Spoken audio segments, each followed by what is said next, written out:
હવે ઘણી બધી એવી સ્ત્રીઓ કે જે રસોડામાં કામ કરતી હોય અને ભૂલચૂકમાં જો તેમના વાસણ બળી જાય તો તેમને પણ ખૂબ ક્રોધ આવતો હોય છે, કારણ કે એક તો એની અંદરનું ખાદ્ય પદાર્થ બગડી જાય, બીજું કે એને સાફ કરવાની મથામણ ખૂબ વધી જતી હોય છે.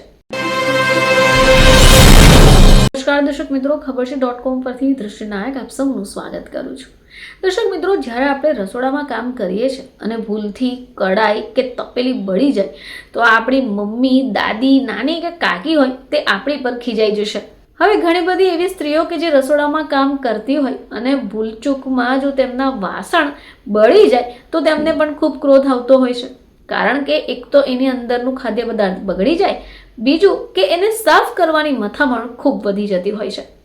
જો ભૂલચૂકમાં પણ આવા વાસણો બળી જાય તો ચિંતામાં મુકાઈ જતી હોય છે. તો મિત્રો, આજે આપણે આ જ સમસ્યામાંથી બહાર કઈ રીતે નીકળી શકાય એ વિષય ઉપર ચર્ચા કરીશું. તો દર્શક મિત્રો, રસોઈ દરમિયાન તપેલી બળી જવી એ દરેક ઘરની સામાન્ય સમસ્યા છે. હવે ઘણી બધી સ્ત્રીઓ ચિંતામાં પણ મુકાઈ જાય છે, કારણ કે બળી ગયેલી તપેલીને સાફ કરવી મુશ્કેલ છે. હવે આવામાં અમુક સરળ ટિપ્સ એવી હોય છે જેની મદદથી બળેલા વાસણને આપણે ચમકદાર બનાવી શકીએ. તો ચાલો જાણીએ કે એ કેવી રીતે. તો દર્શક મિત્રો, સૌથી પહેલા વાત કરીએ બેકિંગ સોડા અને પાણી વિશે. તો એક મોટા વાસણમાં ગરમ પાણી, બેકિંગ સોડા ઉમેરીને મિક્સ કરી લેવાનું છે. હવે આ મિશ્રણમાં તમારા બળી ગયેલા વાસણને તમારે ડુબાડી દેવાના છે. થોડો સમય અંદર જ રહેવા દેવાનું છે. થોડા કલાક માટે એને ડુબાડી રાખવાના છે. થોડો સમય નીકળી જાય એટલે બહાર કાઢીને સ્ક્રબરથી એને હળવે હાથે સાફ કરી લેવાનું છે. ચાલો અન્ય એક મિશ્રણ વિશે વાત કરીએ અને એ છે વિનેગર અને મીઠું. તો એક વાસણમાં વિનેગર અને પાણીને સરખા પ્રમાણમાં લઈ લો અને એને સારી રીતે મિક્સ કરી લો. હવે તમારે એની અંદર થોડું મીઠું એડ કરી દેવાનું છે. હવે આ મિશ્રણમાં જે બળી ગયેલા તપેલી છે કે તવો હોય એને ડુબાડી દેવાનું છે.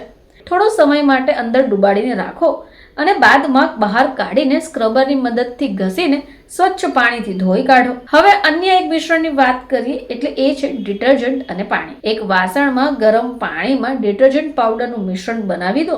હવે આ મિશ્રણમાં તમારે તમારી બળી ગયેલી તપેલી હોય કે કડાઈ હોય એને ડુબાડી દો. બસ થોડી વાર આ મિશ્રણમાં રવા દઈને બહાર કાઢી એને સ્ક્રબ કરી લો અને સ્વચ્છ પાણીથી ધોઈ કાઢો. હવે આ સિવાય બળી ગયેલી તપેલીમાં પાણી અને ડિટર્જન્ટ નાખીને ઉકાળવું જોઈએ અને આ પાણી ઠંડુ થઈ જાય પછી સ્ક્રબર અથવા સ્પંજની મદદથી સ્ક્રબ કરી દેવું જોઈએ. બાદમાં સ્વચ્છ પાણીથી ધોઈ કાઢવું જોઈએ. ચલો વાત કરીએ બેકિંગ સોડા વિશે. મિત્રો, બળી ગયેલી તપેલીને ગરમ પાણીથી ધોઈ કાઢી બેકિંગ સોડાની પેસ્ટ બનાવી એની ઉપર એપ્લાય કરી દેવી જોઈએ. થોડી વાર માટે એને છોડી દઈ સ્ક્રબ કરી સ્વચ્છ પાણીથી ધોઈ કાઢવી જોઈએ. દર્શક મિત્રો, જો આ આઈડિયા પણ તમે ઉપયોગમાં લેશો તો ચોક્કસપણે તમારી આ જે બળી ગયેલી તપેલી અથવા કડાઈની સમસ્યા છે એ દૂર થઈ જશે અને તમે સરળતાથી તમારા વાસણને ચમકાવી શકશો. ફરીથી તમારી સમક્ષ હાજર થઈશું. ત્યાં સુધી જોતા રહેજો ખબરછે.com.